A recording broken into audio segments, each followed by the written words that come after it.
नमस्कार दोस्तों, मैं आदित्य आपके अपने YouTube channel target with Aditya में स्वागत करता हूं। सो गाइस, चलिए चलते हैं आज की इस वीडियो की तरफ, जो कि हिंदी व्याकरण से संबंधित है। और हिंदी व्याकरण में आप देख रहे थे कि मैंने कैसे स्वर का क्या किया गया था, वर्गीकरण किया था। उन्हीं स्वरों के बारे में आज आप क्या करेंगे, आगे कंटिन्यू करेंगे। क्योंकि स्वर देखिए स्वर के बारे में हमने ये पढ़ा था कि स्वर का कैसे वर्गीकरण किया जाता है, उनको कितने प्रकार से हम क्या कर सकते हैं, पढ़ सकते हैं। तो आज देखेंगे स्वरों का विस्तृत यानी समान। उसके पहले तो आज सामान्य जानकारी देख लीजिए कि स्वरों का हम सामान्य तरीके से कैसे पढ़ सकते हैं। तो देखिए स्वरों के बारे में, स्वर क्या होते हैं, स्वर के कितने भेद होते हैं, मुख्य रूप से स्वर के कितने भेद होते हैं, स्वरों में कौन कौन से क्या आते हैं, कौन कौन से स्वर मूल स्वर होते हैं, दीर्घ स्वर कौन कौन से होते हैं, संधि स्वर कौन कौन से, उनका निर्माण कैसे होता है। तो ये सब चीज़ें देखेंगे। तो आपको वीडियो बहुत छोटा होगा, इसमें क्या करना है, आपको स्वरों के बारे में अध्ययन कराया जाएगा और बहुत सिंपल तरीके से, सिंपल वे में क्या करेंगे कि स्वर के बारे में जानेंगे कि स्वर होता क्या है, स्वर के भेद कितने होते हैं। तो देखिए, लेट ना करते हुए हम चलते हैं कि स्वर को पढ़ते हैं, ठीक है ना। तो देखिए स्वर के बारे में, स्वर स्वर किसे कहते हैं। तो देखिए स्वर के बारे में कहते हुए बताया जाता है कि स्वर जिन स्वर वर्णों के उच्चारण में बहुत, देखिए स्वर क्या होते हैं, स्वर का मतलब क्या होता है, ये स्वतंत्र उच्चरित होते हैं। इन्हें क्या होता है, इनके उच्चारण में किसी अन्य वर्ण की सहायता ना लेनी पड़ती है, नहीं लेनी पड़ती, उन्हें हम क्या कहते हैं, स्वर कहते हैं। यानी स्व, देखिए स्व का मतलब क्या होता है, देखिए अंग्रेजी के सेल्फ, सेल्फ का मतलब क्या होता है, स्वतः। क्या होता है गाइस, स्वतः। अर्ह का मतलब क्या हो जाएगा, उच्चरित, यानी जो स्वतः ही उच्चरित हो उन्हें हम क्या कहते हैं, स्वर कहते हैं। यानी जिसका उच्चारण स्वयं हो, किसी अन्य वर्ण की सहायता ना लेनी पड़े, उन्हें हम क्या कहते हैं, स्वर कहते हैं। और देखिए स्वर जो क्या हो जाएगा, इसका परिभाषा क्या लिख देंगे, जो स्वतः उच्चरित हो उसे ही स्वर कहते हैं, स्वर कहते हैं। यानी जो स्वतः उच्चरित हो उसे हम क्या कहते हैं, स्वर कहते हैं। अर्थात देखिए दूसरे शब्दों में क्या कहेंगे, अर्थात जिसके उच्चारण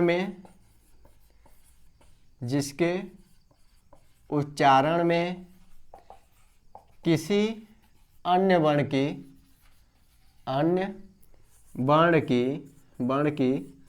सहायता न लेनी पड़े उसे स्वर कहते हैं।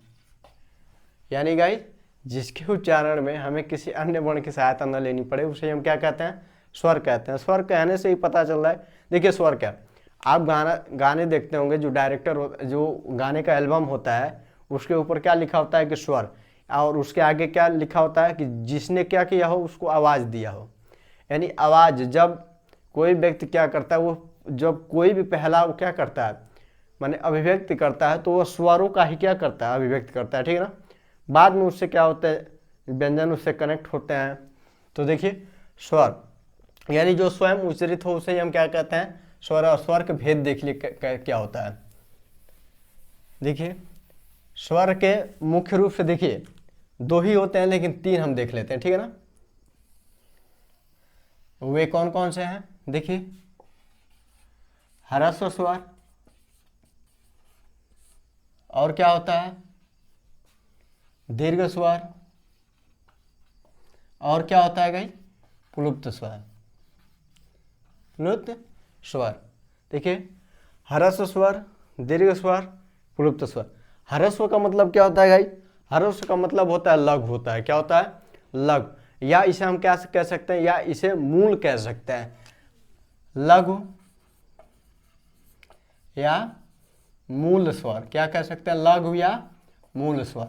मूल स्वर किससे कहेंगे, वे स्वर जिनसे क्या हुई है, जो मूल हो, उनमें किसी अन्य स्वरों की क्या हो, मिलावट ना हो, जिससे अन्य स्वर बने, जिससे अन्य स्वरों का निर्माण, उसे हम क्या कहते हैं। देखिए जैसे हमारे पास मूल स्वर कितने होते हैं, चार होते हैं। कितने होते हैं गाई, चार होते हैं। कौन कौन से होते हैं, एक हमारा क्या होता है, अ होता है, एक क्या होता है, ई होता है, अ ई ए री।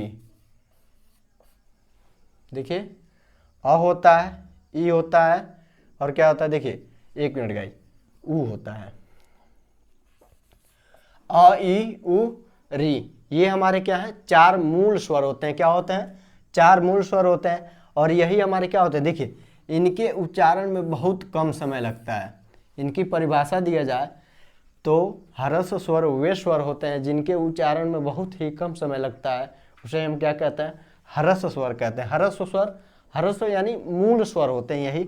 और देखिए इनके उच्चारण में बहुत एक मात्रा का समय लगता है, यानी देखिए अ ई उ री, तो यानी इसके उच्चारण में बहुत कम समय लगता है, इसलिए हम इसे क्या कहते हैं, एक मात्रिक स्वर भी कहते हैं। क्या कहते हैं, एक मात्रिक स्वर। अब देख लीजिए दीर्घ स्वर। दीर्घ स्वर में कौन कौन से होते हैं, देखिए इन्हीं से मिलकर हमारे क्या होते हैं, दीर्घ स्वर होते हैं। तो दीर्घ स्वर में एक, देखिए 2 भागों में इसको हम बांट देते हैं, 2 भागों में बांट के इसको पढ़ा जाएगा। एक समजाति होता है और एक क्या होता है, विषम जाति। विषम जातीय, देखिए समजाति का मतलब क्या होता है, विषम जाति का मतलब क्या होता है। सम जाति का मतलब जो समान जाति, यानी जो समान वर्णों के मिलने से ही जिस किसी अन्य वर्ण की क्या हो, अन्य वर्ण उत्पन्न हो, उसे ही हम क्या कहेंगे, समजाति कहेंगे। विषम जाति यानी अलग अलग वर्णों के मिलने से किसी अन्य वर्ण की प्राप्ति हो, उसे हम क्या कहेंगे, विषम जाति कहेंगे। देखिए समजाति में जब हम क्या करेंगे, अ को अ से मिलाएंगे तो क्या बनेगा, आ बनेगा। ऐसे देख लीजिए, जब अ या आ के बाद क्या आ जाए, अ या आ जाए, किसका निर्माण होगा गाइस, हमेशा आ का निर्माण होगा। किसका निर्माण होगा, हमेशा आ का। जब क्या आ जाए, ई या ई के बाद क्या आ जाए, ई या ई आ जाए, तो हमेशा किसका निर्माण होगा, ई का निर्माण होगा। जब ऊ या ऊ के बाद क्या आ जाए, ऊ आ जाए और ऊ आ जाए, तो हमेशा किसका निर्माण होगा गाइस, बड़ा ऊ का निर्माण होगा। यानी देखिए दीर्घ, ये क्या होते हैं, देखिए ये समजाति हैं। क्या है, समजाति हैं। और इनकी संख्या कितनी होती है, 3 होती है। कितनी होती है, 3 होती है। और इन्हें ही देखिए मूल रूप से इन्हें ही हम क्या कहते हैं, दीर्घ कहते हैं। क्या कहते हैं, दीर्घ। क्या कहते हैं, मूल रूप से यही दीर्घ है। देखिए और ये विषम जाति हैं।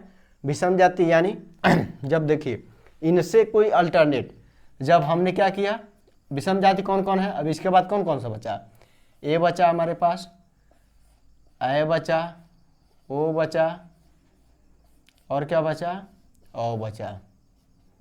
देखिए जब अ के साथ हम क्या करेंगे, ई मिलाएंगे तो ए बनेगा। जब अ के साथ हम क्या करेंगे, ए मिलाएंगे तो ए बनेगा। जब अ के साथ हम क्या करेंगे, अ के साथ ऊ मिलाएंगे तो ओ बनेगा। और जब अ के साथ हम क्या करेंगे, ओ मिलाएंगे तो अ बनेगा। तो देखा गाइज आपने, इनकी संख्या कितनी होती है, इनकी संख्या हमारी 4 होती है। देखिए 4 और 3 मिलकर कितने हो गए, 7, और 7 और 4 कितने हो गए, 11। तो स्वरों की संख्या हिंदी वर्णमाला में स्वरों की संख्या कितनी होती है, 11। हिंदी वर्णमाला में स्वरों की संख्या कितनी होती है गाइज, 11। प्लुप्त स्वर क्या होते हैं, वे स्वर जिनके उच्चारण में क्या होता है, ह्रस्व स्वर से 3 गुना समय। देखिए ये 2 मात्रिक होते हैं। देखिए इनमें एक ही मात्रा है, इनका एक ही मात्रा है, लेकिन इसे हम क्या कहते हैं, इसे हम द्विमात्रिक भी कहते हैं। क्या कहते हैं, द्विमात्रिक। और इसे हम क्या कहते हैं, त्रिमात्रिक। क्या कहते हैं, त्रिमात्रिक।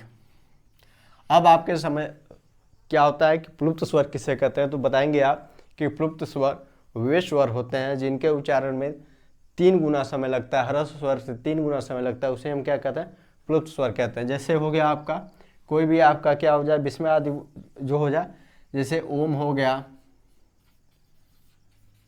ये सब क्या है, ये हमारे प्लुप्त स्वर हैं। क्यों प्लुप्त स्वर हैं, इनके उच्चारण में हमें इससे क्या लग रहा है, 3 गुना समय लग रहा है, उसे ही हम इसलिए इसे क्या कहते हैं, प्लुप्त स्वर कहते हैं।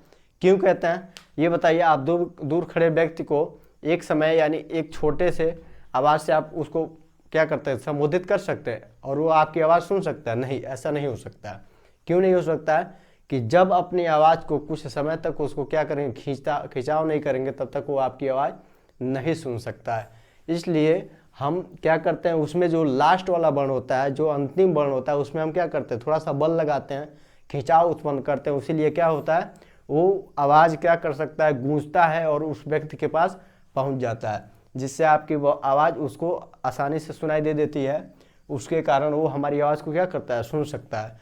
उसे हम क्या कहते हैं, प्लुप्त स्वर कहते हैं। फिर गाइस देखिए क्या है, स्वर। स्वर किसे कहते हैं, जो स्वयं उच्चरित हो उसे हम क्या कहते हैं, स्वर कहते हैं। हिंदी वर्णमाला में स्वरों की संख्या कितनी होती है, तो 11 होती है। कौन कौन होते हैं, एक होता है ह्रस्व स्वर, एक होता है दीर्घ स्वर, एक होता है प्लुप्त स्वर। क्या होता है, एक ह्रस्व स्वर, एक दीर्घ स्वर, एक प्लुप्त स्वर, यानी 3 भागों में। कितने भागों में, आप क्या कहेंगे, 3 भागों में। ह्रस्व स्वर किसे कहते हैं, जिन स्वर वर्णों के उच्चारण में बहुत कम समय लगे उसे हम क्या कहते हैं, ह्रस्व स्वर। जिन स्वर वर्णों के उच्चारण में ह्रस्व स्वर से अधिक समय लगे उसे हम क्या कहते हैं, दीर्घ स्वर। और ह्रस्व स्वरों की संख्या कितनी होती है, 4 होती है, और उन्हें हम क्या कहते हैं, एक मात्रिक कहते हैं। दीर्घ स्वर को हम क्या कहते हैं, द्विमात्रिक कहते हैं। इसे 2 भागों में बांटा गया है, सम जाति, विषम जाति। सम जाति में आपके 3 आते हैं, विषम जाति में आपके कितने आते हैं, 4 आते हैं। वो प्लुप्त स्वर तो आप जान ही गए। तो ये गाइस था आज आपका, ये स्वरों का क्या था, वर्गीकरण था। ये सामान्य वर्गीकरण था, क्या था, सामान्य। ये स्वर का क्या था, सामान्य वर्गीकरण। अब देखिए इसका, अब हम कल इसका क्या करेंगे, विशेष तरह से, विशेष प्रकार से इसका वर्गीकरण करेंगे। कि देखिए उच्चारण स्थान के आधार पे, फिर जीव के आधार पे, फिर क्या वायु संवेग के आधार पे, घोष के आधार पे, इन सबों के आधार पे क्या करेंगे, स्वरों का हम वर्गीकरण करेंगे, जो कि आने वाले एग्जाम में बहुत इंपॉर्टेंट है। देखिए इससे एक आध क्वेश्चन तो आने ही हैं, इतने ही से एक आध क्वेश्चन आपके एग्जाम में फंस जाएंगे। तो गाइज ये वीडियो आपको अच्छा लगा हो और आप चैनल पर नए हो तो सब्सक्राइब जरूर करें, क्योंकि आपको आने वाले नोटिफिकेशन भी क्या करेंगे, आपको मिलते रहेंगे। नए वीडियो को जितने आप वीडियो बनेंगे वो आपको नोटिफिकेशन के द्वारा मिल जाएगा। और देखिए शेयर ज़रूर करें। शेयर इसलिए करें कि जो व्यक्ति दूर दराज हैं, वो उनको सुविधाएं नहीं मिल पा रही हैं, वो वीडियो के माध्यम से क्या होंगी, उनको मिल जाएंगी, वो भी फ्री ऑफ कॉस्ट। तो गाइस वीडियो अच्छा लगा हो तो लाइक करें, शेयर करें एंड सब्सक्राइब करें।